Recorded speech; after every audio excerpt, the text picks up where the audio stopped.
Hello, Tech fans, and welcome in to episode 110 of the Tech Sideline Podcast, originating today from Tech Sideline's Tech Studios in the Virginia Tech Corporate Research Center. Whether you are watching live on Facebook, whether you're watching archived on YouTube, listening on Apple Podcast or SoundCloud, however you consume the Tech Sideline Podcast, we are so glad that you could join us today as we record on Monday, January 19th at 9:30 in the morning. We've got a lot to discuss today on the Tech Sideline Podcast. We'll be discussing the Justin Fuente situation with Baylor and him staying at Virginia Tech, the aftermath of that, a weekend removed. We'll get Will Stewart's thoughts on that. We will be discussing Damon Hazelton's decision to transfer away from Virginia Tech after spending the last 2 years with the Hokies program. We'll break down Virginia Tech's heartbreaking loss to Syracuse on Saturday, 71-69 the final score. And towards the end of the show, we'll talk about Virginia Tech wrestling, making it perfect on the weekend, 2-0 in the state of New York. And we'll recap a win for Hokies women's basketball against Virginia on Sunday. Same crew as always today. We've got the best producer in the land. Yes, he is. That's Malcolm Stewart behind the scenes producing. On the podcast set, we've got our general manager and founder, Will Stewart, our managing editor, Chris Coleman. I'm your podcast host, Evan Hughes. A reminder that this week and every week, the Fisher Law Firm is the proud sponsor of the Tech Sideline Podcast. They're Virginia's trusted DUI and traffic defense firm dedicated to defending individuals charged with traffic-related offenses. From their office in Blacksburg, they are able to serve the entire Commonwealth of Virginia. Whether you are charged with driving under the influence or speeding, the Fisher Law Firm realizes that each case is important to the client. To date, the firm has defended more than 30,000 people charged with a moving violation. For a free consultation, call anytime, day or evening, toll free at 1-800-680-7031. Again, that's 1-800-680-7031, or you can email them at info@fisherlegal.com. Good morning, gentlemen. Happy January 19th, mid-January. It is cold outside. Yeah, it's 20th, isn't it? It is the 20th. Good call. I'm sorry. Today is January the 20th. The morning of Monday, I wrote January that the 20th. I forgot when I typed this out. I should always do the following day, not the day of. I Right. apologize. You typed it Today up last night, is right? January 20th, episode 110. I'm so glad you're back hosting and doing all the planning. Then I don't have to do that anymore. Yeah, I tell you what, I'm looking at these notes here. You really, I need to step up my game here with all these notes from when you were hosting. Yeah, that's because I can't remember what I ate for dinner last night, much less what I want to talk about on the podcast. Here's if I'm running it. Here's what I think we should start off the podcast with today. There will be a Virginia Tech Hokie in the Super Bowl this year. Kendall Fuller of the Kansas City Chiefs going to the Super Bowl. It's the Chiefs and the Niners, right? Yep. I totally didn't watch any of that football yesterday. Wait a minute, Chris. You're not a Packers fan, are you? Hey, There's no reason to rub it in. Did sorry. you watch them yesterday? Is that why they lost? I watched the first half, and then I turned it off at I am halftime so when they sorry. actually scored. I got too lazy last night, so I didn't do it. But the Packers went 1-3 this year in games that I watched, Right. which is pretty impressive considering they went 14-4 overall. Even one of their wins, they were losing 10-9 at halftime. I turned it off, and then they came back and won in the second half, 23-10. Right? Yeah. So. I see a pattern. So I would actually like to do, and then they were losing 27-0 at halftime yesterday. So they lost to the 49ers in the regular season, and it was like 23-0 at halftime. 49ers was better. I mean, it's just so I turned it off at halftime, and they did score 20 points in the second half and play much better apparently. But I don't know. I went into it expecting to get completely destroyed. It's the least excited I've ever been about an NFL playoff game. Like any Packers fan who actually thought they had a chance to win yesterday. Just doesn't know very much. Well, you can cheer for the Chiefs and Kendall Fuller to beat the Niners. I probably will because Andy Reid deserves a Super Bowl for sure. Yeah. He absolutely I probably won't. I don't think I've watched like the last 2 or 3 Super Bowls. Gotcha. Well, we do have the Pro Bowl coming up, which I know everyone's excited about this weekend. So I have no strategy for watching the Dolphins in the conference championship games. And do you have a Jets strategy? No. Listen, I'm still hanging on to the back-to-back AFC championship game appearances in 2010 and 2011 for the Jets. Everyone forgets that. Wow. Haven't been to the playoffs since. So how old were you? I was in 11? 6th and 7th grade. 11 and 12. And there were a lot of tears shed after the Colts and Peyton Manning in year 1, and then Ben Roethlisberger and the Steelers in year 2. So. You know what? I another thing too. I wore this shirt today for one specific reason. That it's a red. It's a red shirt. It's a red shirt. It's a nice red shirt. It's a good looking shirt. I think one day we need to all wear our red shirts for for Chris. Okay, as long as it doesn't mess with the cameras, I'm good. Yeah. There you go. Good point. So since you're talking about what we're wearing, I did want to mention if you're watching on video. That's a nice jacket. It's a Adidas pullover. Since Nike barely pays Tech any money as part of their contract, I feel like I can wear anything. I don't necessarily have to rep Nike. Should wear your starter jacket one day. Not a bad idea. I've packed it away though, man. That thing's valuable. So, well, I don't know about that. Anyway, these pullovers, they were the coaches' pullovers years ago. And I really like them. I think they're cool. I think it looks brand new. Honestly, that's a really cool look. Yeah, I don't wear it very often. I like the way it's cut. It makes you look bigger than you are, which in the right places, in the shoulders, which is always a plus. But to tell you how far back these things go, for some reason I have a memory of seeing Butch Jones wearing one on the sidelines when he was coaching Cincinnati. So that's how far back that goes, And I was like, man, I got to have me one of those. I wonder if they got the Tech version. And they did. So, all right. That's for those of you watching on video. For those of you listening on SoundCloud or iTunes, you're like, move on, get on with the show. Well, we do have one more thing to do before we dive in because we have a new addition to the podcast set. We always like to announce that when there's something new, and we have a new friend for the Terror Gnome. Right. And you brought that back, right? I did from Christmas break. So what's the story behind that? And it's Malcolm, if you can show me, it's over the shoulder here. So here is the story behind that. And I come home to my bedroom, and there is just this gnome sitting there on my dresser. I have no idea how it got there. Cue the creepy music. I have no idea. Maybe my parents put it there. I have no idea. But it sat there this was about a year ago. It just sat there for a year. And I came home and I was like, oh, no, this is definitely coming back. So I don't know the backstory. I don't know how it came into my possession, but I thought that it would serve much greater use sitting on the podcast set than on a dresser of mine back home. So he's roughly the same size as the Terror Gnome. Clearly the coloring is different, and he looks more like something from, I don't know, The Hobbit, Lord of the Rings or something like that. But he's definitely a gnome. So we were going to open it up to name him today. I was going to say, hey, let's name the new gnome. And then Tom Turkey on the message boards over the weekend said, you need to call him This Is Gnome. And I'm like, no need to have a contest. Nobody can beat that. You're welcome to try Facebook Live, but I don't think you're going to beat This Is Gnome. So we have the Terror Gnome and This Is Gnome. And This Is Gnome. And Malcolm's wearing a This Is Home shirt today. So kind of ties it all together. Right. That's the shirt he got for joining the Student Hokie Club. Oh, that's a great shirt. $25, and he didn't even pay the $25. I did. I signed him up during not during the Drive for 25 Blitz this past year, but the Drive for 25 Day the year before. Right. So Malcolm's in the Student Hokie Club. There we go. All right, so a lot to get through today. Busy podcast day again. Set it off the top.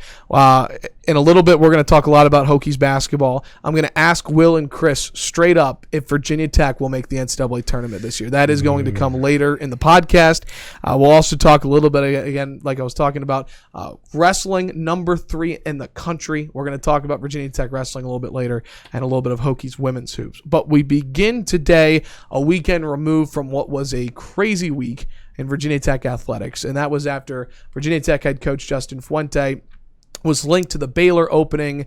He decided on Thursday morning that he was going to stay in Blacksburg as the head coach of Virginia Tech. And we've had a couple of days to digest it all. Hokies athletic director Whit Babcock did speak to members of the media on a conference call on Thursday. Will, I want to start with you on this, though, because I know you wanted to I'm going to open the floor up to you. Just a couple of days removed. You've had the weekend to kind of think on things. Today, on this Monday morning, January 20th, how are you feeling about the whole situation about a couple days removed? So we did a podcast on Thursday. So they tweeted out the picture Thursday morning. The Let's Go 2020, Let's Go or something like that. It didn't explicitly say that Fuente was staying, but, gave the idea. He was there with all his staff. So that was first thing in the morning. Then we did the podcast. Then Whit had the conference call with media.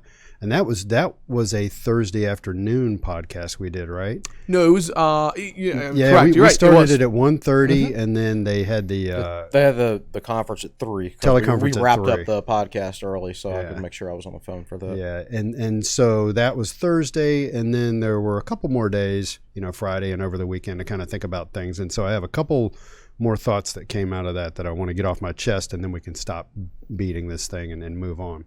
So I got to thinking about it probably later in the day, Thursday, and really all day Friday. I think, and I need to pick my way on how I want to phrase this.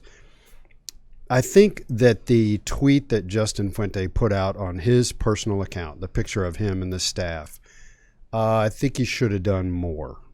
In the immediate aftermath, clearly Witt offered or decided to talk to the press and take all the questions from the press and not expose Fuente to that for whatever reason. But it's been days since then, and Fuente's only response to all that is to basically turn around in his chair, smile for a picture, maybe he produced the tweet, maybe not, and go back to work.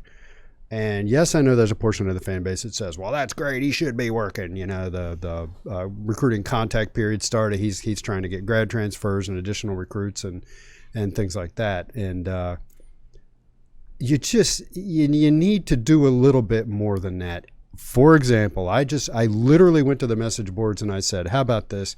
And this took me 2 minutes to write. Okay, so picture this coming out over Justin Fuente's Twitter account. And this is from Fuente. In the last few days, I've talked to Baylor about their head football coach opening. I would like to thank Baylor for their interest in me. After talking to them, I spoke for several hours with Athletic Director Whit Babcock, and Whit and I discussed our mutual goals for the success of Virginia Tech football and how we can achieve them. After that discussion with Whit, I believe more than ever that we can be successful at Virginia Tech, and with the support of Whit, and more importantly, the Virginia Tech Hokies' outstanding fan base, we can accomplish everything we want to here, which includes winning championships. As a head coach, I feel I can win at a lot of places, but where I want to win is at Virginia Tech. I'm very excited for the future here in Blacksburg. Let's go Hokies. Took me 2 minutes. You take that quote, you find an inspiring picture of Fuente, majestically looking off into the distance, probably checking the scoreboard during a game. And you stick that quote on it and have your graphics guys do it up and you put it out on his Twitter account and it gets 10 million retweets. And at least he addresses the fan base directly. Again, portion of the fan base, he doesn't need to do anything for the fans. He doesn't need to talk to the fans. Yes, he does. He does. Because at the end of the day, you're asking fans to buy tickets and donate money. Part of this $4 million a year job, whether a head coach likes it or not, is to promote the program and connect with the fans. And I just think that's something he should have done that he didn't do. And it's not just this thing that I think they failed to do. I'll just flat say the word. They failed to do this when they should have. It's not just a Fuente thing. It is the entire, there's a whole, can't find the word I'm looking for, crisis communications management. I'm not sure you'd call Fuente, talking to Baylor and whatever went down a crisis, but it is a moment of emphasis. And how do you communicate to your customers, to your fan base, to the people that are emotionally and financially? How you strategically communicate? How do you strategically communicate? Mm-hmm. Someone should have said, hey, wait a minute. We need to do this. We got to repair this, whatever split we might have caused with certain elements of the fan base. This is a chance to rally people, to communicate. And it just didn't happen. Now, I do commend Whit for immediately talking to the press. He talked to the press at 3 o'clock in the afternoon after he had talked to Justin the night before and learned the news himself at probably like 8 in the morning. So that's good. That was a good move by Whit.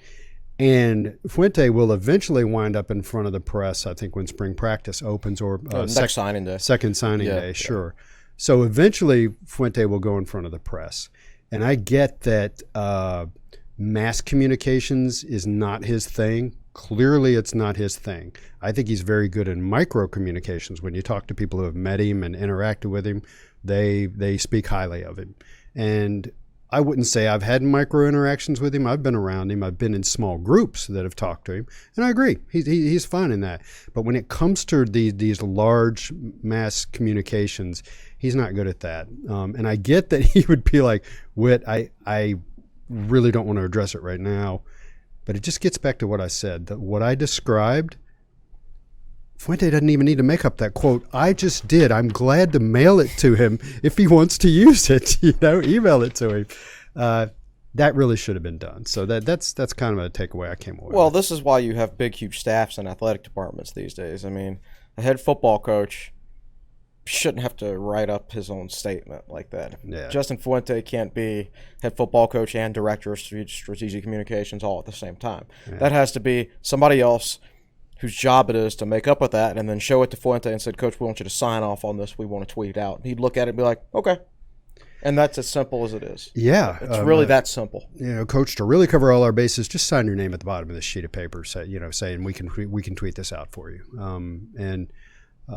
I think Fuente in general could use some advice on some things. Yeah. And I would give him other advice, like when you're doing a press conference, you're answering a question, look directly to the reporter who's answering the question and address them by name. These are things he generally doesn't do. He's just not comfortable with those sorts of interactions, but this is how a lot of the fan base sees him.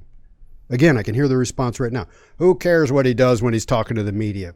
Well, they put a lot of videos out of that stuff, and that's all a lot of people get to see of Justin Fuente. So let's not belabor the point. Those are just some residual thoughts I had in the days after. Do you think the next time he addresses the media, I don't know when the next signing day is, that February? Just a couple of weeks, yeah. Will this have died down? Do you think it'll move on? Do you think he'll get the question. Tech doesn't have room to sign very many new players, maybe one or two.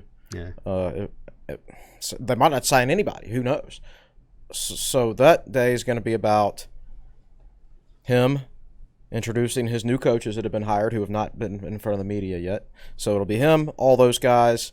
And the topic of conversation isn't going to be those one or two recruits that Virginia Tech adds to the class. I mean, they've already had their press conference about the players who have already signed. Yeah. So it's going to – that press conference is going to be dominated, assuming there is a press conference. Assuming there is one. It's going to be dominated by the Baylor stuff and his new coaching staff. Yeah. And we're not the type that gets in touch with Tech and demands press conferences and interviews and things like that, but the rest of the media is. In interviews, I openly admit I'm not confrontational at all. Heck, the last time I was in the same room with Fuente, I believe I asked him what his workout plan was and how he's looking so buff. Yeah. So I'm a totally softball kind of guy, and in relative terms, generally the print and television media that Fuente meets with, it's a pretty easy room. It is. Yeah. There are some people who will ask the tough questions. I think Mike Barber of the Richmond Times-Dispatch in particular will. I got $50 that says he'll be the first one to ask about Baylor, unless they hand the mic to Andy Bitter first. Well, that'll be the first question, most likely. Yeah. So whoever they hand the mic to first, we'll ask about it.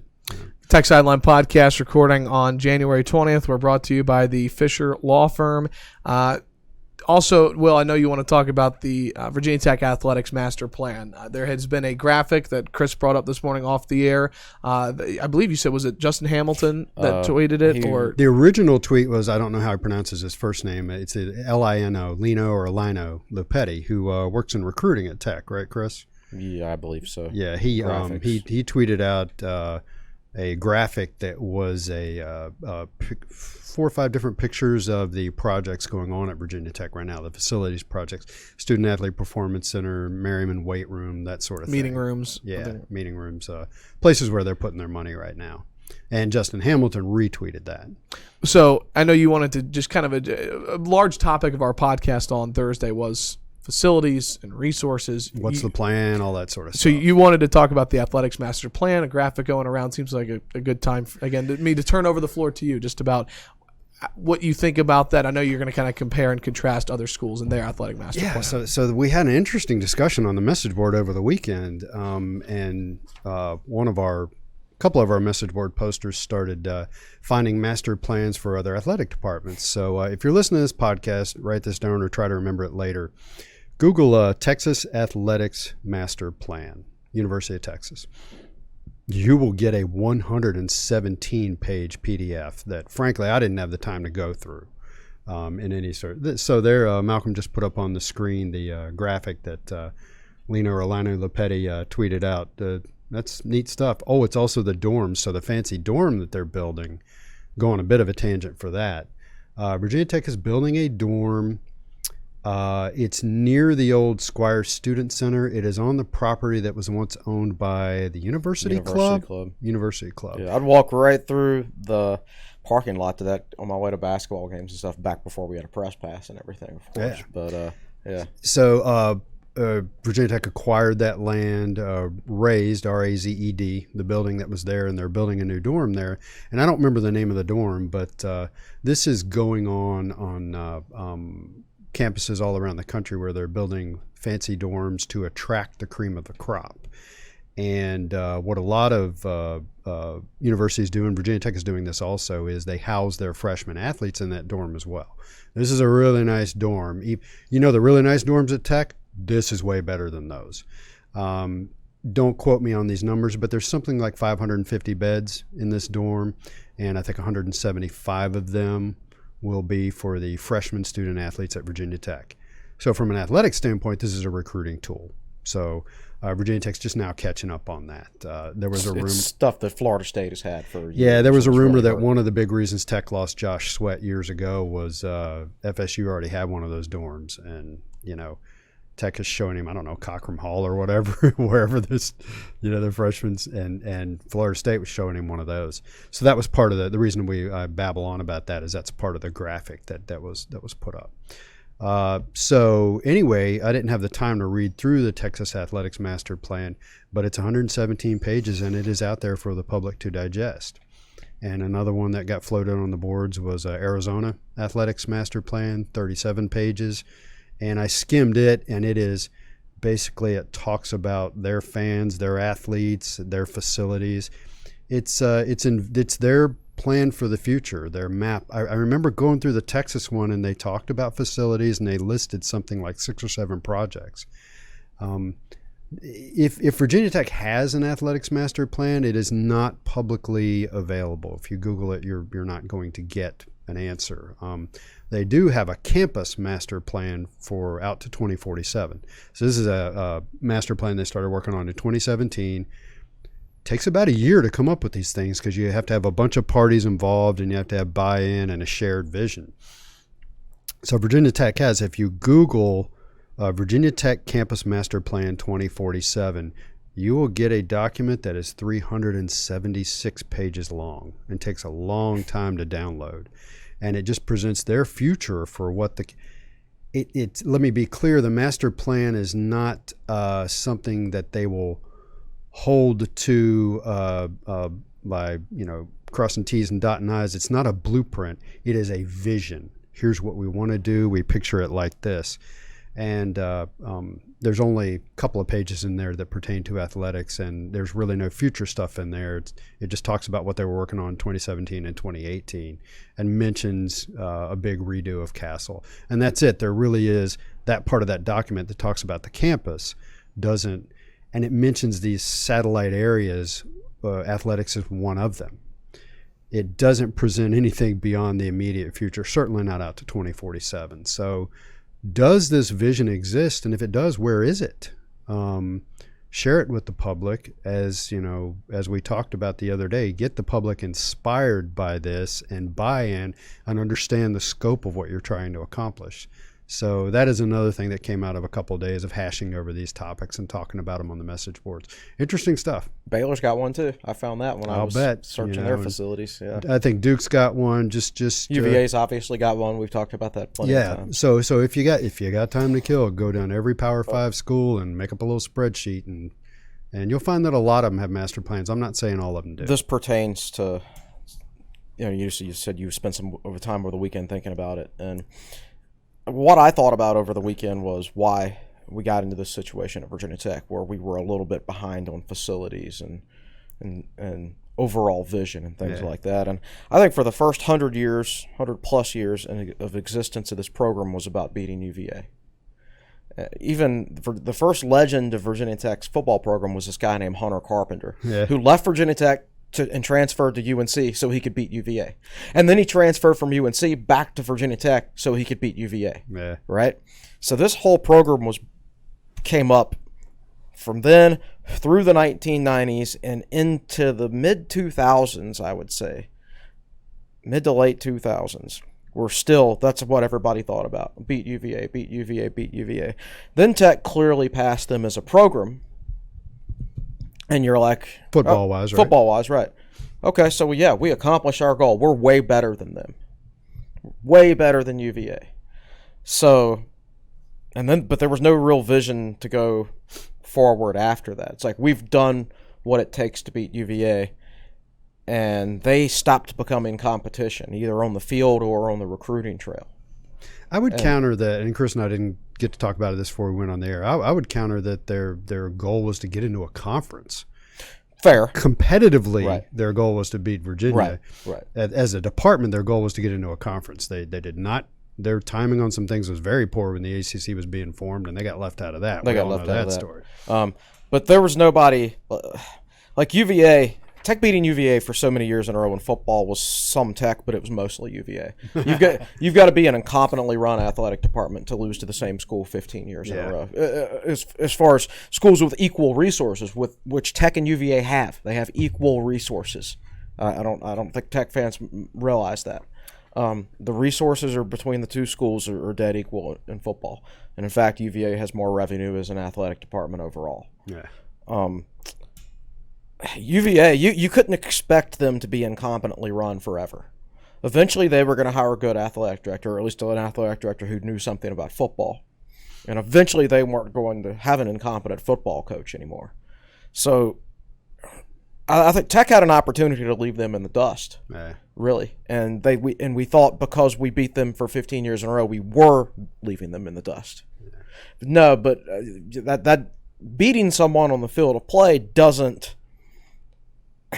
mean you're blowing by them from an infrastructure standpoint. From an infrastructure standpoint, Tech is no further ahead of UVA right now than they were 15 years ago, right? Right. They're the exact same. Over the last 15 years, both athletic departments have built an indoor practice facility, and that's it. They enlarged their stadiums at about the same time. Give or take a year or two. Tech had an indoor practice facility first, but it was 2 years later, I think, that UVA built one. Yeah. Now UVA has the campus master, or the athletics master plan, and Virginia Tech does not. So it probably even puts UVA a little bit ahead right now from an infrastructure standpoint, from a support. And certainly when they're done with that project, we can compare them at that point in time. Right, but I really feel like to really get your competitive juices flowing, you need to be challenged. And for Virginia Tech fans, UVA never challenged Tech on the field of play over that 15-year stretch. So I think it led to a lot of complacency, maybe in the fan base, in the athletic department, in the university itself. I think it's harder to sit back and do nothing when your rival can beat you every now and again, right? Yeah. And we've seen ever since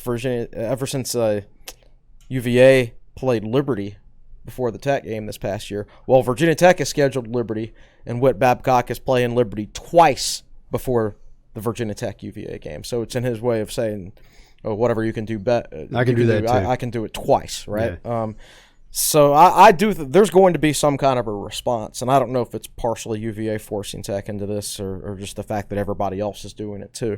But I feel like within the next year there will be some kind of master plan released because. And these things, I specifically said these things take about a year because you have to have a lot of parties working on them. Absolutely. And I think there's, trust me, there's awareness of this stuff all the way up to the BOV level and the presidential level. Right, and Tech should be a little further along.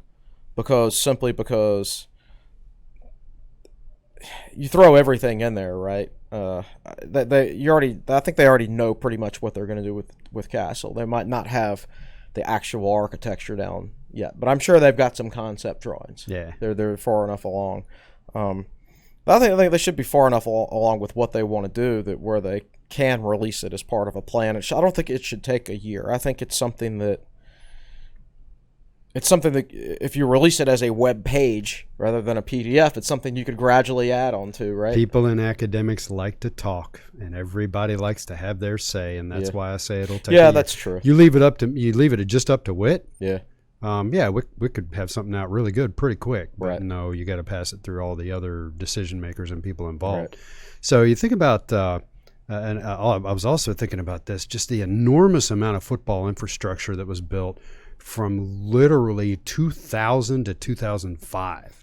Well, go back to 97, 98 when the Merriman you got to go built. back to the Merriman Center. Yeah. So that was started in 97, finished in 98. Then they expanded the north end zone, just bleachers, and put a jumbotron in there for the 2000 season, Michael Vick's second season. Mm-hmm. Then they tore down the south end zone and built 11,000 seats, clubs, that whole structure for the 2002 season. And then, if you remember this, they immediately announced plans to do the West Side expansion for 2005. And then the summer of 2003, and this is the kind of thing I'm talking about. In the summer of 2003, when ACC expansion occurred and it looked really grim for Virginia Tech there for a while, one of the things that was said in the press was, we're not sure what this does to Virginia Tech's plans to expand Lane Stadium. Jim Weaver came out and said, whatever happens, we're committed to this. We are going to do this regardless of what happens with the conference situation. And I remember people being pretty fired up, like, yeah, let's do it, and then Tech did get into the ACC. So from 98 through 2005, the Merriman Center, South End Zone, and West Side. They moved the practice fields from where they used to be in the lacrosse soccer practice fields. They moved them to their current location, so the team didn't have to, walk across the street to practice anymore. And right after that, they immediately got into planning for the indoor practice facility, and that's where things hit the wall. Yeah, the whole Stadium Woods thing just it held that up for almost 10 years. It was a long time. It got some public play, but you didn't get a play-by-play from it. But you go back and look, and that was a really long time that it delayed that project. I think Jim Weaver said that they originally approved it in 2004. The athletic department. The like he signed off on it. Yeah. So. Yeah, I feel like we could talk about all day on this. This is a really interesting topic. However, we're going about 35 minutes or so into this, and we've got Hokie basketball to talk about. We've got some more things to get to, so let's keep things moving. And we're glad you're with us. Tech Sideline Podcast. We wanted to talk about Hazleton, right? Yep. Reminder to drop your questions, Facebook Live. We will get to those at the end. Malcolm will take them down. That's where I was going to go next, and that was some news that came out Friday afternoon. And that was that Virginia Tech wide receiver Damon Hazleton announced that he is entering his name into the transfer portal. I want to read what he put out on his Twitter handle at 4:51 on Friday. Quote, want to say thank you to Virginia Tech coaches and community for giving me the opportunity to contribute to this university athletically and earn my degree. It has been an unbelievable time here. To all my brothers and teammates, I love each and every one of you and know this year will be nothing short of amazing. I've officially graduated and will be transferring for my last year of eligibility. I am in the transfer portal. All glory to God. Always it was written. Close quote. His bio on Twitter now is graduate transfer wide receiver from Virginia Tech, part of it, as well as it was written. So this is a guy in Damon Hazleton. Read some numbers here, and this was something that we put in our article. Hazleton caught 82 passes for over 1,300 yards, 16 touchdowns during his 2-year career in Blacksburg, led the team in receptions in 2018, and was second in receptions in 2019. This was going to be his final year of eligibility coming up at Tech. So, Chris, I'll start with you. Can I jump in before we go to Chris? Yeah. And I want to clarify those stats a little bit. In 2018, he had 51 receptions. Eric Kuma had something like 42, and Trey Turner had 31. In 2019, Trey Turner was the leading receiver with 34 receptions. Hazleton dropped from 51 to 31. So his production from a catches standpoint declined. Granted, he missed the first month of the season. Yeah. Okay. So that's a good point. Good point. Yeah, he didn't come back till the Miami Duke. No, he came back for the Duke. He only played a little bit. That one long touchdown pass right. against Duke. Yeah. Now I did not get a chance to. So he missed the first 3 games, and I didn't get a chance to break it down. And by then, Hendon Hooker was shortly after that. Right. Yeah. No, I think the main thing here is, of course, this was fairly evident after one game with Hendon Hooker that Virginia Tech's tight ends were going to prosper and the wide receivers were going to suffer. Yeah. That was just the type of offense. And the running game was going to prosper. Right, exactly. So your point, though, is correct that he doesn't have an opportunity to catch as many passes with Hendon Hooker. Yeah. Now, that being said. By the way, that 16 touchdown catches, only 7 guys have caught more for Virginia Tech. Yeah, and he did it in 2 years, which is pretty incredible. To me, though, I mean, Hazleton's an enigma. He, in my opinion, the best wide receiver Virginia Tech has ever had outside the hash marks when he can smell the end zone. The catches he makes are just incredible. Yeah.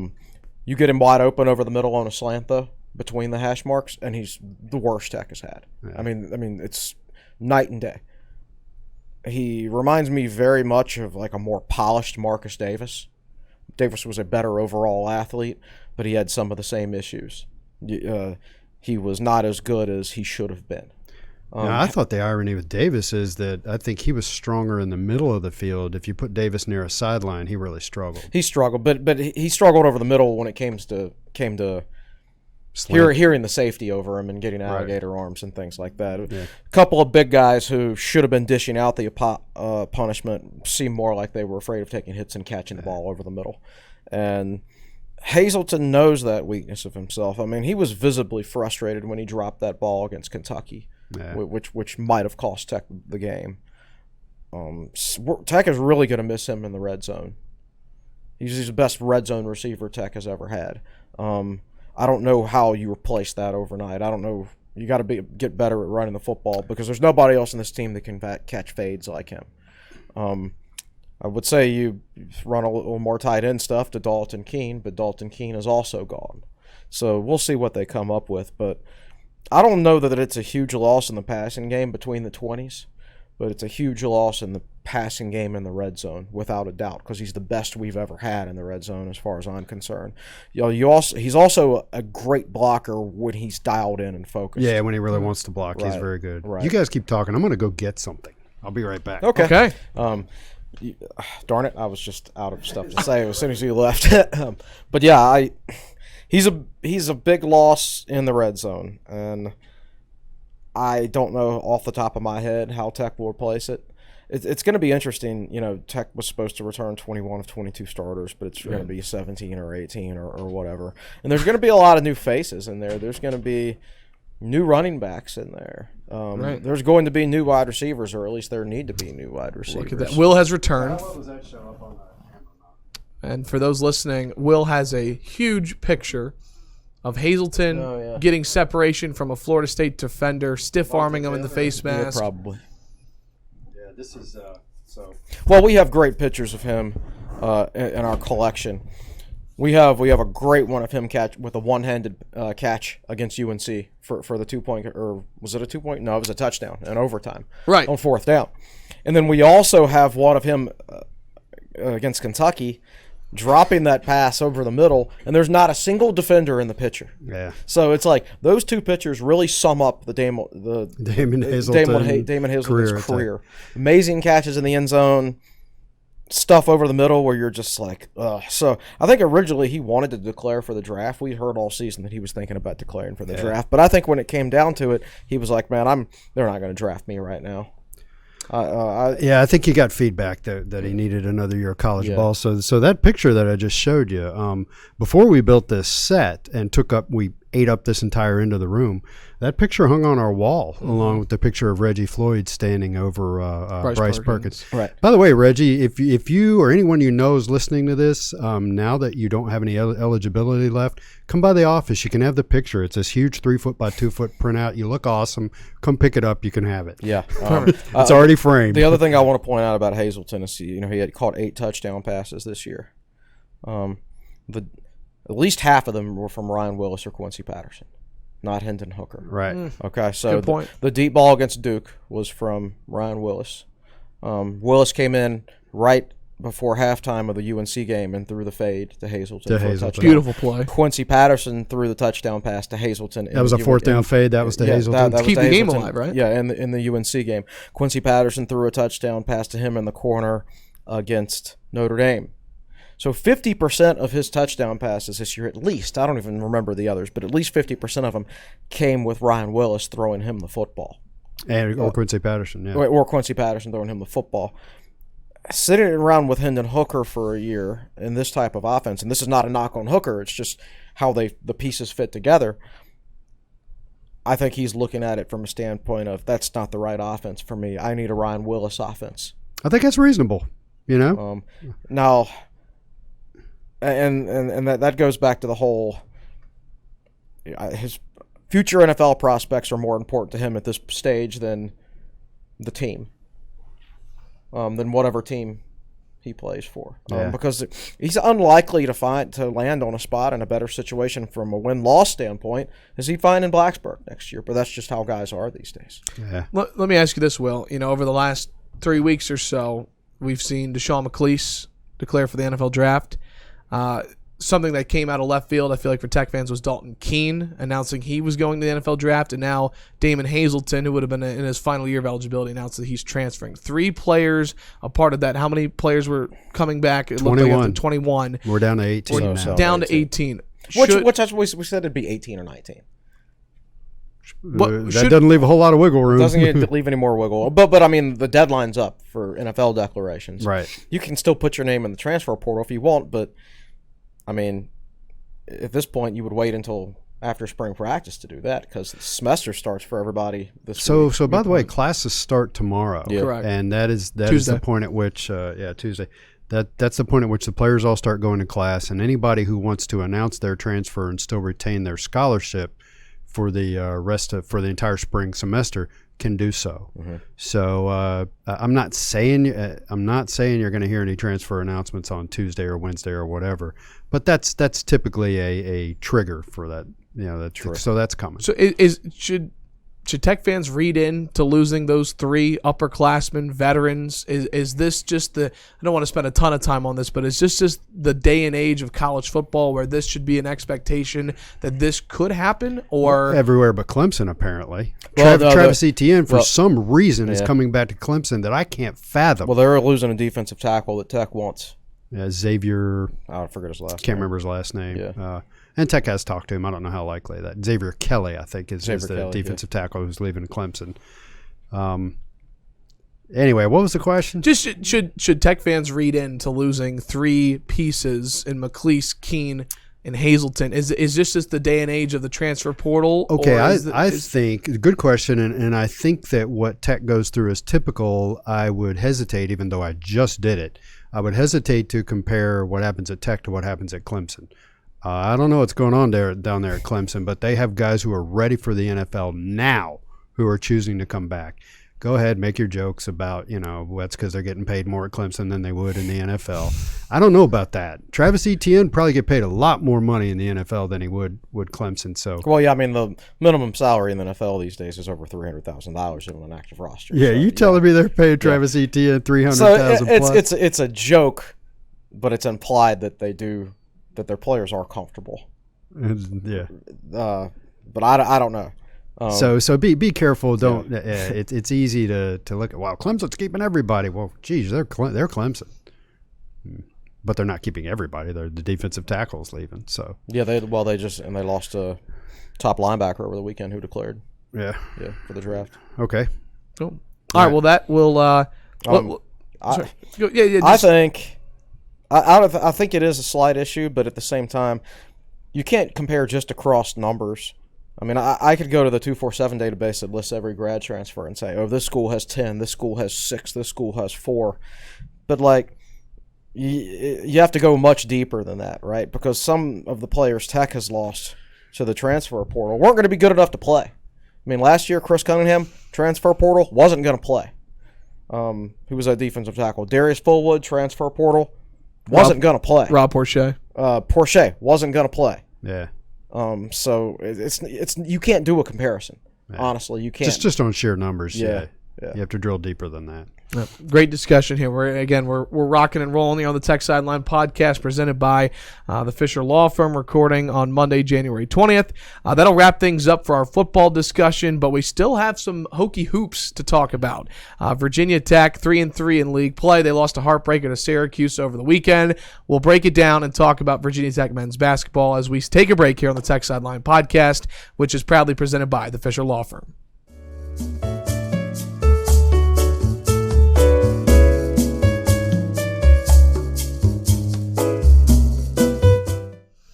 Welcome back into the Tech Sideline Podcast. So glad that you could join us today. We're recording on Monday, January 20th. We've got our great crew here, as always. Malcolm Stewart behind the scenes producing on the podcast set. Chris Coleman, Will Stewart. I'm Evan Hughes. Just talked a lot about Virginia Tech football, but Well, you got to transition and talk about Hokie hoops. Unable to talk about it last week because of everything that was going on with football. And Virginia Tech men's basketball 3-3 in league play. They drop a heartbreaker to Syracuse. 4-3. 4-3. Yep. 4-3? Okay. Yep. My bad. They're still in the muddled middle. Apologize. Whether it's 3-3 or 4-3, they're in the muddled middle. Yep. That's a great way to describe it. They drop a heartbreaker on Saturday, 71-69, the final to Syracuse. They had beaten them 11 days prior at the Carrier Dome, 67-63. Chris, there were Virginia Tech shot the 3-ball well on Saturday. They were once down by 16 in the first half. They ended the first half on an 8-0 run. They clawed their way back into it. What do you take away from that loss? It was actually pretty similar to the first game, except Tech didn't quite come back and win this one. Yeah. Defense wasn't good enough. Mike Young obviously said that after the game, and he was correct. They did a good job taking care of the ball, only 7 turnovers, but Syracuse only had 4, I believe. Yep. I don't know. I mean, it's just one of the Syracuse was just a little bit better. Mike Young summed the game up perfectly after. He said, we didn't play bad. Once we started playing, we played pretty well. But, Syracuse was just a little bit better over the course of 40 minutes. And, I thought that was the case. Even if Nolly had made that last shot, I'm like, man, Syracuse fans would hate to lose this one because they outplayed us for 75% of that game. Yeah. But that's the way it goes. This is kind of typical Syracuse, at least typical Syracuse over the last 5 to 6 years. You start off not so good, and then there comes a point in the middle of your ACC schedule where things just kind of seem to get better overnight. When Tech beat them in the Carrier Dome, they were 8. That dropped them to 8-7 overall and 1-3 in the ACC. Their next game was a trip to UVA, who had beaten them by 14 in the Carrier Dome earlier. And that was their worst start since like the 1970s or something. And guess what? They haven't lost since they lost to Virginia Tech. 4-0, right? Yeah. They held Boston College to 13 first-half points after the UVA game. So they've just flipped a switch like they seem to do every year at some point. Yeah. So it was a disappointing game to lose in that you don't want to drop a winnable home game. So I texted Chris shortly after the game started. I meant to text him before the game started. I was just like, I don't feel good about today. He texted me this when it's like 4-3 Tech, by the way. So there's no evidence either way. Yeah. And Tech did at one point get an 11-4 lead. They did. That was right after you texted me, and I'm like, And I was like, meh. But Virginia Tech had won 3 in a row, right? Yeah. They hadn't won 4 in a row in the ACC since like 2016. Mm-hmm. Yeah. So and Syracuse was just playing well lately. And Syracuse shot poorly in the Dome, and I just didn't think that was going to happen again. And it didn't. They started at 8 of 13. I know that much. So I just overall, it was kind of what I expected. I was actually impressed that Virginia Tech came back. They were down 36-20. The exact score was 36-20. They scored the last 8 of the first half. It just made it really close. So if you want to be a glass half full kind of guy, that's where I land on things. And I thought Mike Young made the decision. Syracuse made the decision to go down inside because Virginia Tech was smaller. And Mike Young made the decision, at least after a while, to not double down on the guys inside. I think they doubled early in the game. They got burned. Syracuse, they're tall dudes with long arms, and they pass pretty well. Yep. And they burned Tech a few times. Plus, Buddy Boeheim scored 18 points like 5.5 minutes. It was interesting that they didn't use Ojiako at all. Yeah, at one point he got up to come into the game, but he never made it in. And it's not like P.J. Horn played all 40 minutes. Yeah. So the Tech played at times without a center. I think Ojiako maybe could have helped defensively on the inside, but offensively, for the way Tech wanted to play, he's no help against the zone. Right. He's not there yet, being able to play that sort of game offensively. For sure. Yeah. Buddy Boeheim dropped 26. He was 5 of 13 from 3, and Syracuse as a team finished 6 of 24 from 3. So just putting into perspective what he meant offensively in the first half. Well, at one point he scored 18 straight points for them. Yeah.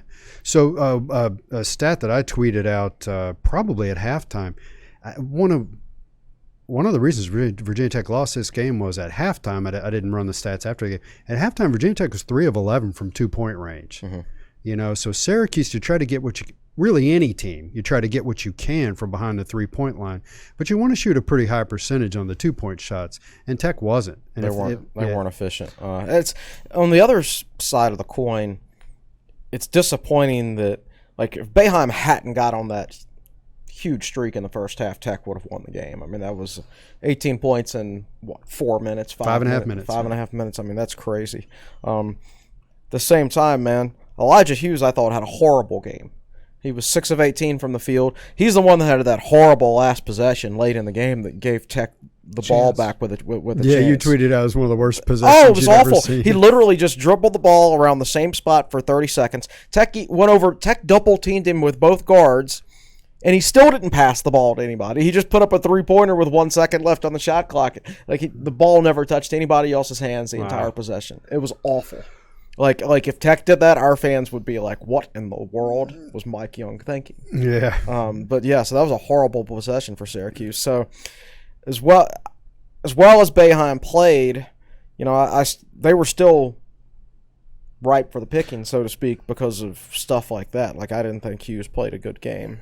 We got 18 out of Aline, and he hasn't done much recently. Was it 5 of 6 from 3-point range? He was, and the good thing about Tech is what you see, that they can have guys with an off night, but they've got enough guys who can score, where as long as not everybody's having an off night at the same time, they'll have a chance to be competitive. Nolly was only 3 of 13 from 3-point range or something like that. Correct. Hunter Couture didn't score. Couture's been really cold. Yeah, he's been really cold, and then Aline had been really cold, and now Aline scores 18 points. Maybe it's Couture next game. Aline had struggled since the Chattanooga game when he scored I think 20. Right. 22. And so worth bringing up about Hunter Couture. I mean, someone who, has really provided a spark for Tech off the bench. He started a couple of games recently, but get this for Couture, he's only scored 12 points in 7 ACC games this year, and he has not scored in the last 2 games of Wake Forest and Syracuse. So is this just a cold stretch for the freshman? I mean, is there anything? I mean, he did score double-digit against Michigan State, but in ACC play, he hasn't been able to contribute as much. Anything to read into that right now? I don't know. Aline was kind of doing the same thing. I don't think he was scoring 0 points for 2 straight games, but he was going 1 of 10. 2 of 12 stuff in some of those games, and then he snapped out of it. I think there's enough good scoring talent on that game. It's not like Couture's out there taking bad shots. He's got good looks. He's not. Yeah, he's catching and shooting. It's his That's what thing. They're he's just not doing. going in. Right. The thing about this team is, I think the pattern they're in lately is maybe 2 guys will score well. I think the rest of the season you'll see a night where nobody's scoring, and that's going to get ugly. That'll get ugly, right? And I hope you see a game where 3 or 4 guys are lighting up. And that could get really pretty. Yeah, man. I mean, so picture Cone, Couture, Aline, and Nolly all hitting from 3 in the same. All being owned in the same night. Man, that's going to be a blowout. Hopefully Wednesday. We'll talk about this in a minute with North Carolina coming to town. Jalen Cone, 14 points, all of them in the first half. He scored half of Tech's points. It was Tech scored 28 in the first half. He had 14 in the first half. It was his first career start. Played 32 minutes. And Chris, I'll ask you this: if he continues to score the way he's been scoring, is he someone you feel comfortable with in the starting rotation? Yeah. Mike Young said it was really close as far as whether he started him or not. I think Young really likes the spark he brings off the bench. But at the same time, if you can bring Aline off the bench and he can score 18 off the bench, that's fine too. Yeah. So I think Mike Young said he started Cone because he thought Cone had earned it, not because he really wanted to start him. I think he prefers to have him coming off the bench right now. It's man, he's playing so well that I kind of have to, don't I? And but he didn't disappoint. It doesn't really matter who starts. It matters who plays the most minutes and things like that. Well, he played the second most minutes. Nolly 39, Cone with 32, 29 for Aline, 25 for Radford and Beatty, and Horn played 27. So, yeah, that's kind of the minutes breakdown. Again, 71-69 the final. And that's going to continue to vary based on opponent. Syracuse is just a different animal. It'll be different against UNC on Wednesday for sure, which every game scares you. I mean, UNC's 8-9. I'm still scared. Oh yeah, 1-5 in ACC play. Yeah, and so I was thinking going into this Syracuse UNC home stretch, get one of them. Yeah.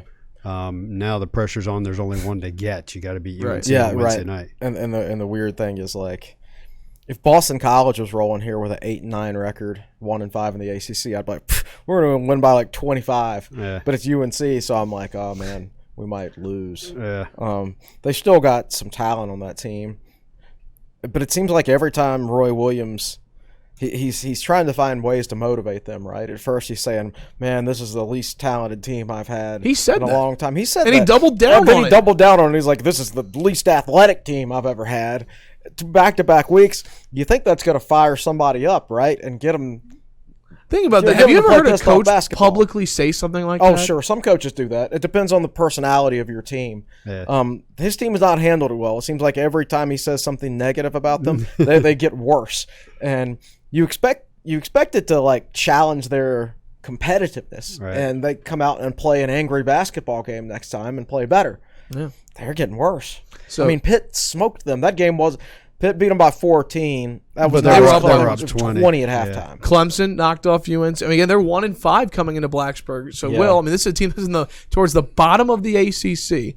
Did I look up last year's NCAA tournament, and UVA, Duke, and UNC were all number one seeds? That's probably right, yeah. To go from being a number one seed in a region in the tournament to being what they are this year, that's a steep drop. This is the first time they've had a losing record since the season opener of the 04-05 season when they lost to Santa Clara, when they lost the season opener. So it's the first time they've had a losing record with no qualifiers in 15 years.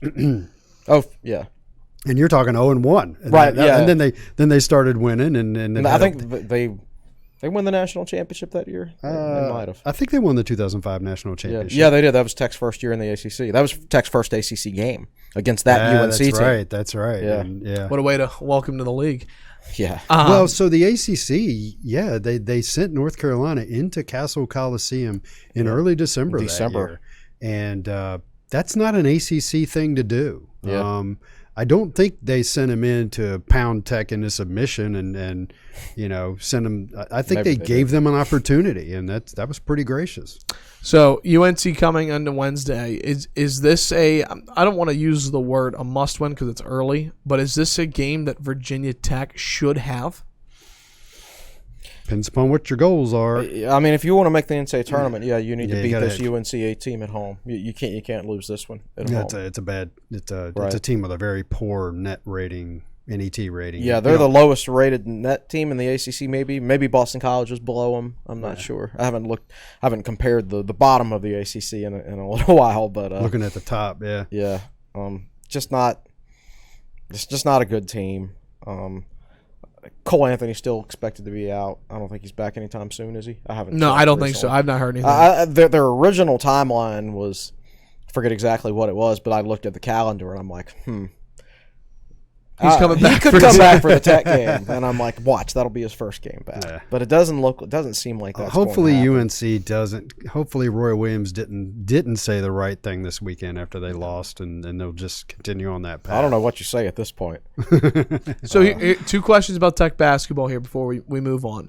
First thing I'm going to do, I wrote this down. You guys ever heard of a rose, bud, and thorn? Just that saying before? Mm-mm. Okay, so I'll explain it. I'm going to ask you guys this about Tech basketball. Okay, so a thorn is like a negative or a weakness right now. This could just be about life. I'll come home from school.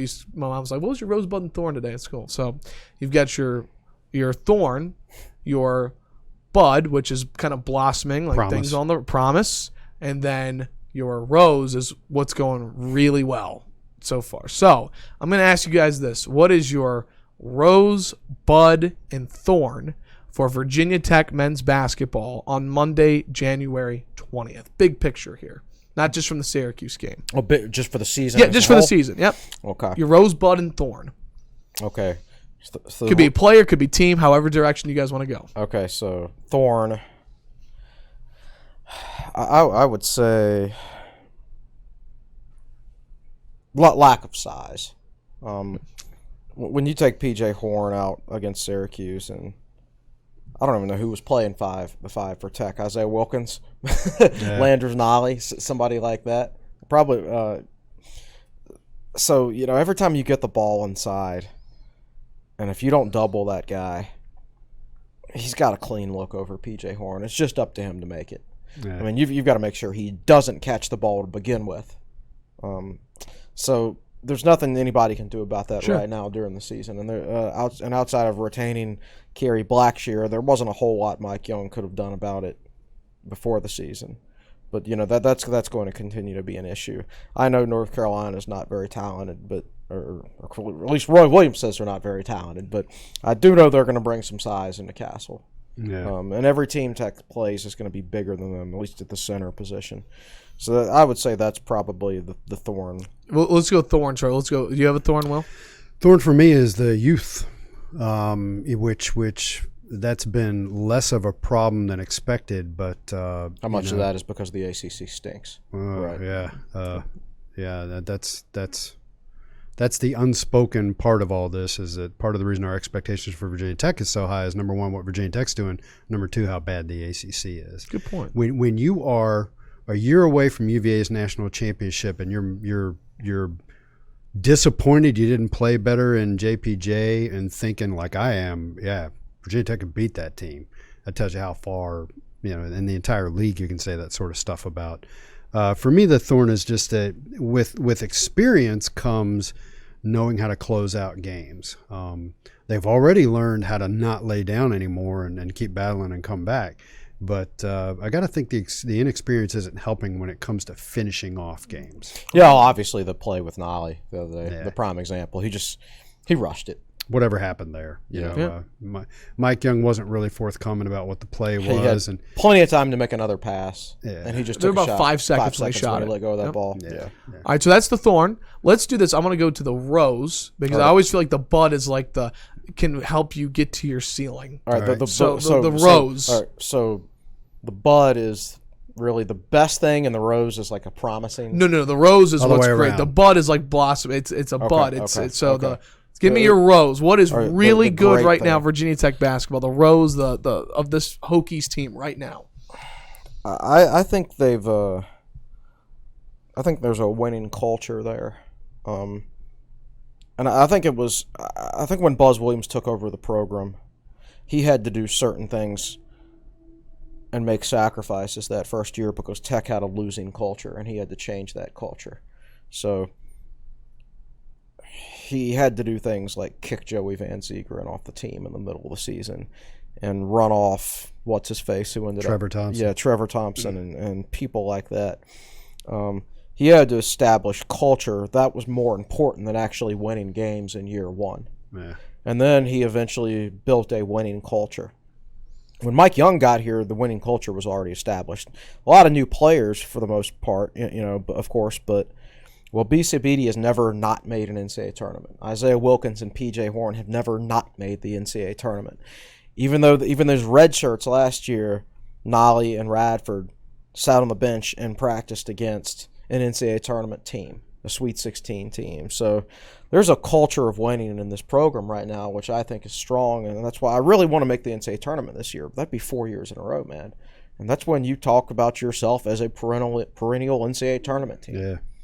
So I think Mike Young took over, even though Buzz didn't leave a lot in terms of production of points and rebounding and things like that. I think he left behind a strong winning culture for the players that were left, and I think that's been very important. So to me, that's been the big thing this year. Is this team? They have a winning culture. They go into each game expecting to win. And confidence is quite a bit of the battle these days. Yeah.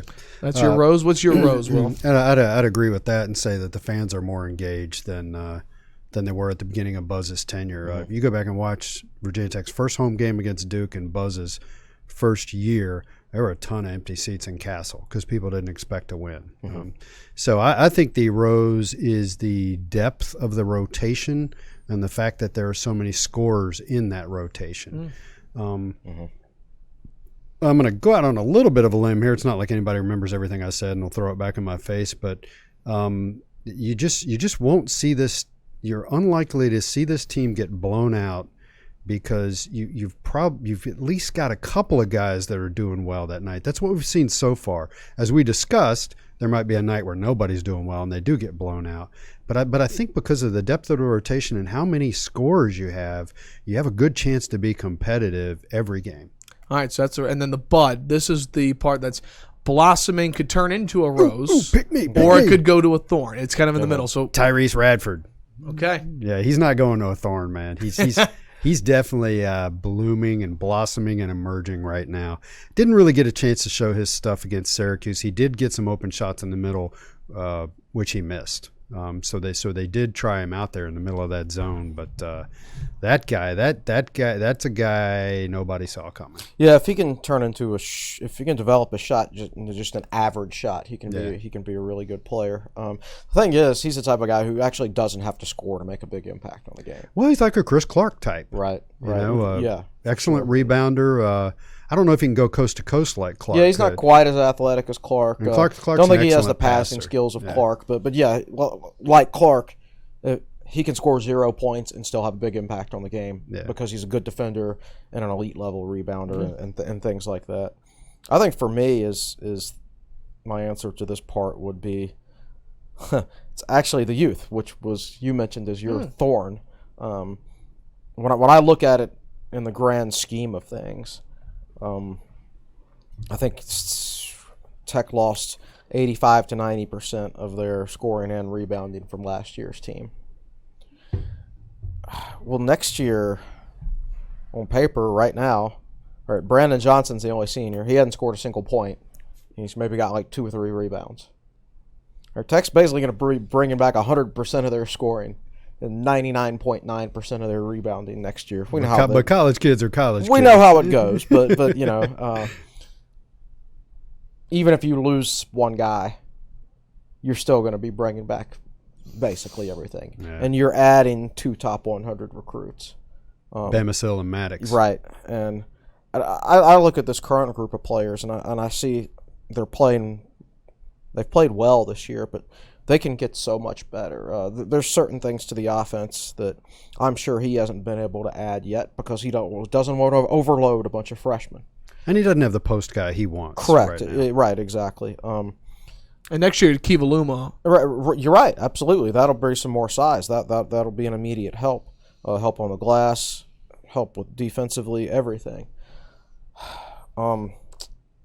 So I see so many ways that this team right now can get better, even without future players added. This team is not smooth in transition right now. Like last year's team would destroy people. Forget it. It was over. Those guys understood spacing. They were all elite passers. I mean, that was just a top-notch transition team. This team, they get the ball in transition, and you're just like, maybe they'll get fouled and go to the free throw line. They go set up the offense. Right, exactly. It's just this team could, I think, probably leaves about 6 to 8 points on the floor per game just from not being fluid in transition at this point in time. Or even very aggressive. Right. They're not very aggressive. They're not quite as athletic as last year's team. Cone is obviously so he says that's a rose for the long term of the program. Yes. I'm talking about it being a thorn for this season. Which all leads into what you guys were kind of alluding to. Oh, what's your goals? This is the last question I'll ask, and we'll get to questions. Just short and sweet, yes or no. You know where it's going. It's a goal to make the NCAA tournament this year. Do you think Virginia Tech will be in the NCAA tournament? If you had to predict right now, will this Hokies team be dancing in March? I got my answer if you want to think about it. Go ahead. I give them a 35% chance of making the NCAA tournament. There's a lot of ground between here and there. What worries me is how weak the ACC is. This team has not had what is considered to be a bad loss yet. Although Chris says it doesn't matter as much. It's about who you beat. Well, yeah. I don't think it matters if you get upset non-conference play or even like if you lost to Boston College. The worst thing about like losing to Boston College would be that you didn't win it. You cost yourself a win. It's not so much that you lost the game. Yeah. I think, and I haven't read up on the NCAA selection process to know this, but I think they look at the quadrants, and yes, it matters who you beat in Q1 and Q2, but did you lose to anybody down in Q3 and Q4? Tech has not. Yeah, not yet. I don't think they're gonna. They're not going to have a chance to. They don't play Wake Forest again? I don't know. Yeah, they do play Wake again. Wake smoked BC last night, by the way. Yeah, I saw that. Anyway. They would have to lose. I don't remember how the quadrants work. I don't know where it breaks off. I don't know what's considered a quadrant 3 loss at home as far as the net rankings go. But yeah, I'm inclined to think they certainly won't have a quadrant 4 loss, and I don't think they'll have a quadrant 3 loss either. Yeah, but if I was a betting man, I would bet on them to not make it because I think some things are stacked against them. The opportunity for wins, for big wins, is not there. The conference is down. All that kind of thing. Independent of how they themselves do. Yeah, I will say this: Virginia Tech picked up their second quadrant 1 victory of the season this past weekend by losing to Syracuse. All right, so that pushed Syracuse up to 69th in the net rankings. And a quadrant 1 win is a win.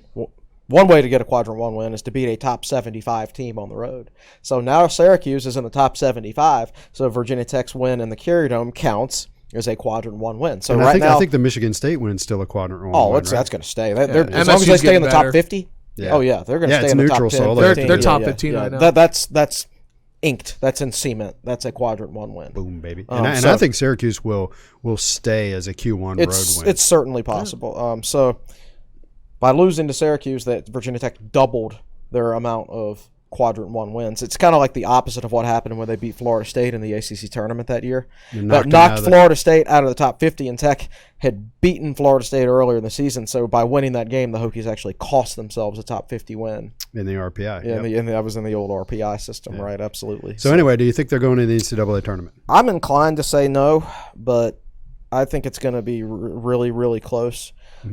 I don't know if I consider the downness of the ACC a weakness or a strength. On Selection Sunday, we might say it's oh darn, it was a weakness. Too bad we didn't have more chances to pick up quadrant 1 wins or whatever. But at the same time, if the ACC was better this year, would we be as competitive? Right. Because this is still a team that has that's rotation is 2/3 freshmen. So Mike Young had a great quote. Somebody asked him something about some game they'd won, and he said, "Never underestimate young people." Right. Yeah, you're right. That was how inspiring is that to hear from your head? Assuming the team was listening, watching the press conference. Yeah, who knows? Very inspiring. Yeah. So the beauty of this situation though is we're playing with house money. Yeah. I want to make it. Like I will set that as the goal right now. The goals have changed. The goal is now to make the NCAA tournament this year, but it's one of those things where if you don't accomplish your goal, it's okay.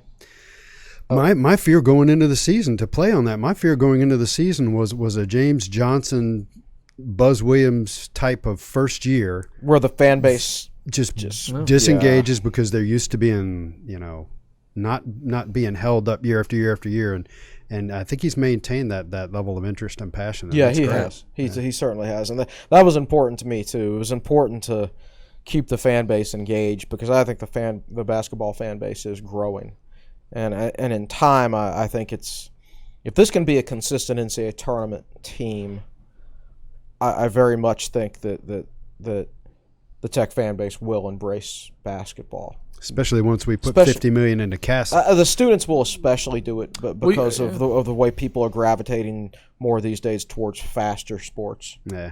And sports that don't take 3.5 to 4 hours to finish a game. Yeah, and I could talk about that, but let's try to move on to questions. Real quick, just a number while we talk about this. 20 ACC games this year. Mm-hmm. What's the magic number you think for Tech to be safe in the NCAA tournament? What's that number? So much of that is dependent on who it is, what other teams do, and everything.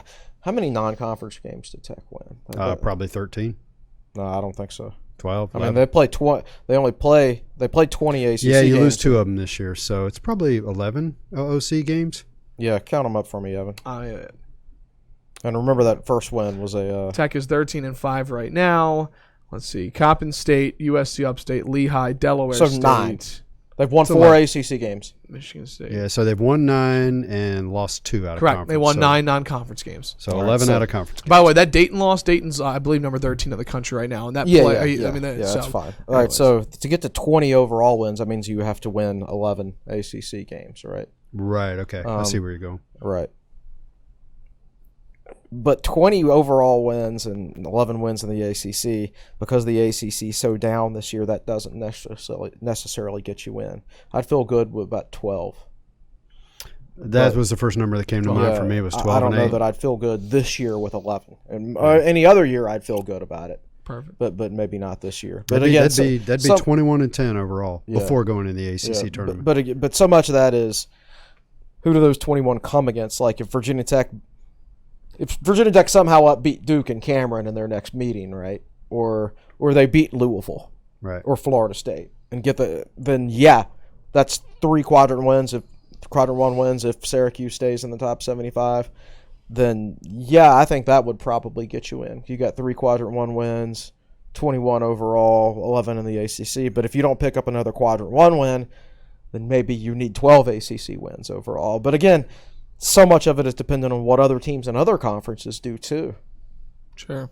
It's a great, yes. This isn't just a Virginia Tech thing. Yes. Good point. Yeah. And I know we have run long today for those listening. Like, wow, we've gone long. Well, part of it is no deadlines, as Will said during our break, and no class day for me and Malcolm. So we thought, let's go a little bit long. Let's finally turn it over to Malcolm, who's sitting there rocking his This Is Home t-shirt. Malcolm, what's going on, my friend? Thanks for waiting patiently over there.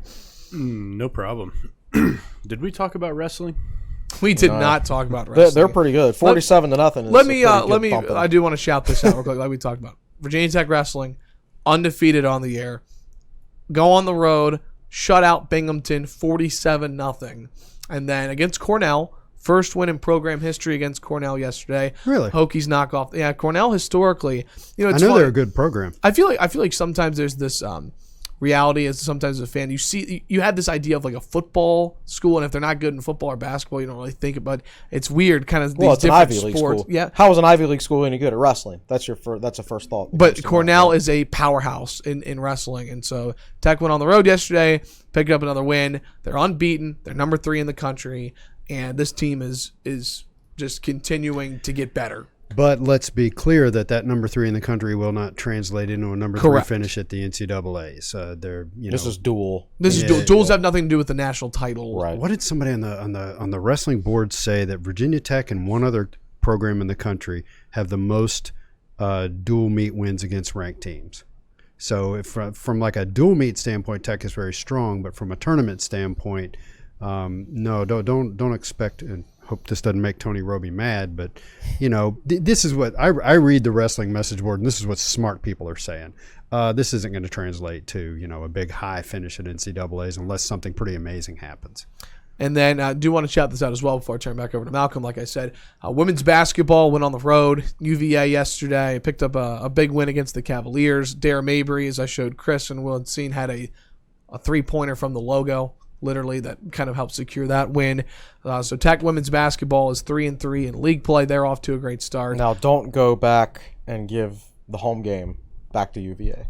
Right. Where they split the Commonwealth Clash points, right? Yeah. Win the home game, too. Yeah, Tech went 2-1 in the Commonwealth Clash over the weekend. Tech won in men's swimming, I believe, and lost in women's swimming. Correct. Yep. Yeah. And they won in women's basketball. Cool. So, yes, back to you, Malcolm. All right. Travis Dye, we'll start with this. What is the structure of the Hokie Club? How much influence or authority does Witt have over the Hokie Club and the structure and operation? Oh my that's a really good question, and that I would actually probably demand a really long article or maybe a series of articles, but I'm not even sure we're capable of writing it because I'm not totally sure. The weird thing is, the Hokie Club is technically under the Office of University Development on the university side, which and university development raises money for the academic side of things. Academics is not a business, or at least technically it's not a business. These days you can make the argument that it is, maybe, but the Hokie Club, while being under that office, is required to raise money for athletics, which is a business. So I don't know. That's a really, really good question, and I'm not sure I know. I expect there's definitely some back and forth there. There's no clear. It just doesn't seem like the Hokie Club to me should be under the Office of University Development, because it's not like athletics is not under the university umbrella at all. Yeah. Honestly, the best way to answer the question is I don't know. I'm not sure. There's a whole that's a very cloudy area for those of us that don't know it. I mean, Chris right. and I don't know it. You right. know? I do think that the athletic department has a lot of influence over the Hokie Club and how it operates. Yes, they certainly do. If you're under university development, though, and somebody said this to me over the weekend, and I think it's smart, you need to realize that the motivations for donating to academics and the motivations for donating to athletics are different. You may think, as a Hokie fan, that they're the same. I want Virginia Tech to be better. No, they're different, and they need to be treated as such. The marketing message to get people to donate to athletics and the marketing message to get people to donate to academics are different. Mm-hmm. But and we've seen the message from the Hokie Club since the Drive for 25. It's been more philanthropic, and it's support scholarships. Its nature, right? Yeah, support. Make sure it's been a whole lot of advertising of the Olympic sports, saying this volleyball player not going to have a scholarship unless you donate to the Hokie Club and stuff like that, right? Yeah. We've talked about how while we do think that should be part of the message, it should not be the main part. The main part of the message from the Hokie Club to the fan base is we need you to donate so we can be competitive in football and men's basketball. So if you go back, win. I actually read the other day the original, probably the original mission statement for IPTAY down at Clemson, and it said words to the effect of, I don't remember the exact wording, but it said words to the effect of, the more money you give, the more Clemson athletes will be able to compete at a higher /championship level. Right, exactly. So tied it to winning. It sort of seems like the message from the Hokie Club has been sort of like a message that you would get from the the academic side when you're asked to donate. Please give us money because it's the right thing to do. Be very nice. And it is technically under the auspices of the University Development. Correct. So we don't know exactly how much influence University Development has in the Hokie Club in relation to what Babcock has into the Hokie Club. And unless you're part of that dynamic, I don't know how you could know. Yeah. So, Chris and I are available for consulting. If the Hokie Club wants to hit us up, we could shoot our mouths off about this stuff. So sorry we didn't answer the question directly. We don't really know. Yeah, but it's a really good topic for sure. Jameson Ford asks, what are the chances Hazelton pulls his name out of the transfer portal and stays? Is there any possibility he's just exploring options? Are there options for him to really improve his numbers for 1 year elsewhere?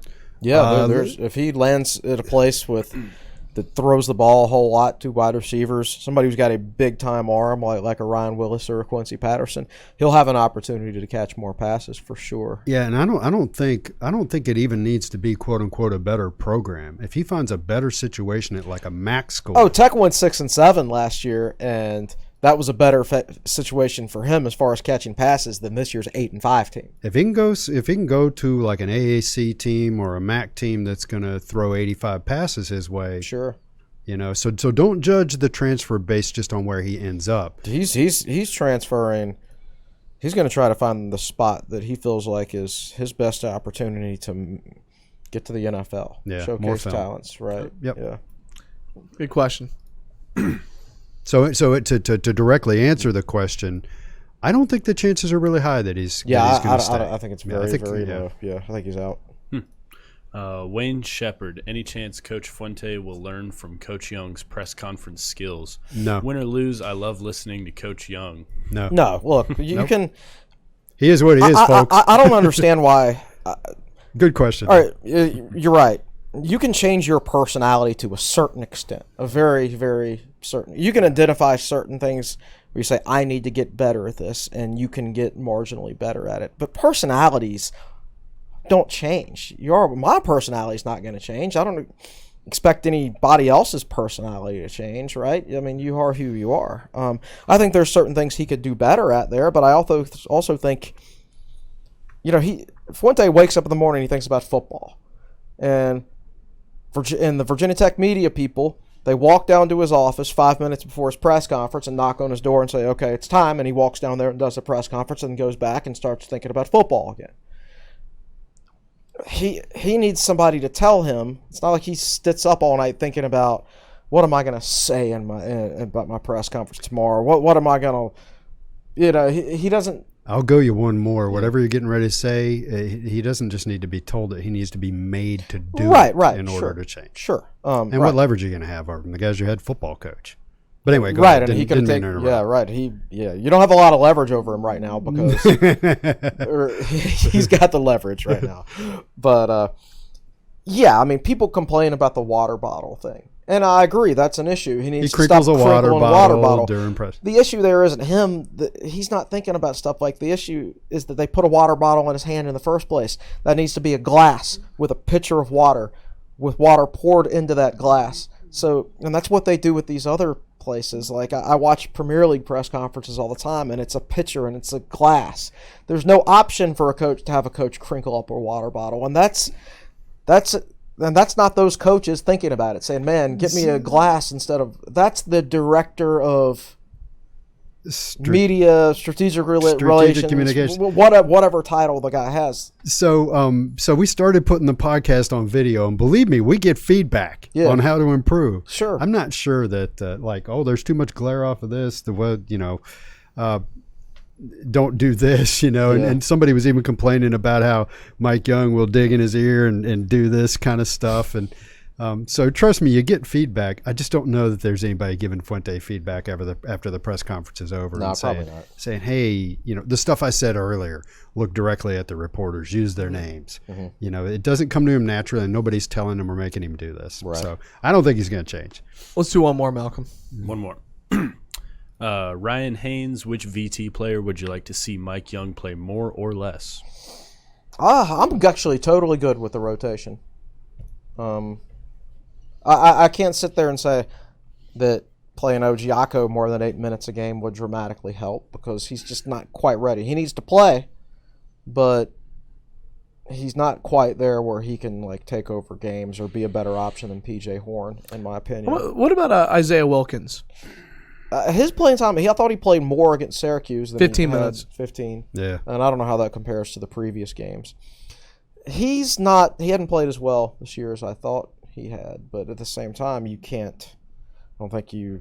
still needs to be part of the rotation. Yeah. Right? So Mike Young has showed a willingness to play more guys than Buzz. Now, they did play a couple of guys 39 minutes or so against maybe even Ollie, all 40. He played 39. Okay. Yeah. But generally speaking, you're seeing Tech's guys average 28, 29 minutes a game. Whereas there was times under Buzz where you see all 5 starters out there for over 30 minutes. Yeah, so I really have no complaints. And he's even shown a willingness to take Jalen Cone and put him at the 2 guard. Which that's considered his more natural position. Yeah, so there's Bamisile might be able to play point when he comes in. Beatty's still going to be here next year. It wouldn't bug me one bit to see Cone stay at the 2 for his career. Some of the plays he made in the first half the other day, he drove in and made some crazy shot. And the floater off the glass? Yeah, right or wrong, my brain said he's playing like an elite scorer with the 3-pointers and the drives. And I'm in favor of leaving him there and just letting him develop. Oh, he's a more athletic Brian Chase. Yeah. Is what he is. Who I thought was fairly athletic. Anyway, we're getting off topic. Yep. I agree. I mean, I like the way he's rotating guys in. I would like to see Ojiako get more experience in a situation that's good for the team. Right, yeah. I want to see Ojiako play more, but I want that to be in situations where it's not going to cost us a game. But how many opportunities are that going to have? Not a lot. I mean, this is the ACC. Yeah. Right? Great questions. Really appreciate everyone chiming in. And we are about an hour and a half in. Wow. Long podcast. Wow. But I think Hokie, it was due time for us to talk about Hokie hoops after everything that's gone on the last week and a half. So great podcast. Thank you both for willing to go over a little bit today. Thanks to everybody for watching. And be tuned. We might have something in the fold coming in later in the week in terms of another podcast. Yeah, we're gonna work on something. Yep. We'll do a podcast later on in the week, one way or another. It's just what will the topic be. I still want to do the podcast where we just open it up to questions. I agree, but I don't know if that'll be this week or next week. Fantastic. All right, guys. Thanks so much for your time. Really appreciate it. Thanks to everybody for tuning in. Tech Sideline Podcast, recording on Monday, January 20th. Talked a lot. Talked about football, men's basketball, wrestling, and women's basketball today. Reminder to, if you're watching on YouTube, to like and subscribe to our YouTube channel. Follow Tech Sideline on social media. We're on Twitter, Instagram, and Facebook, all at Tech Sideline. That'll do it for today's episode. For Malcolm Stewart, behind the scenes producing on the podcast set, our managing editor, Chris Coleman, our general manager and founder, Will Stewart. I'm your podcast host, Evan Hughes, saying so long. Thanks so much for listening. This has been the Tech Sideline Podcast, presented by the Fisher Law Firm.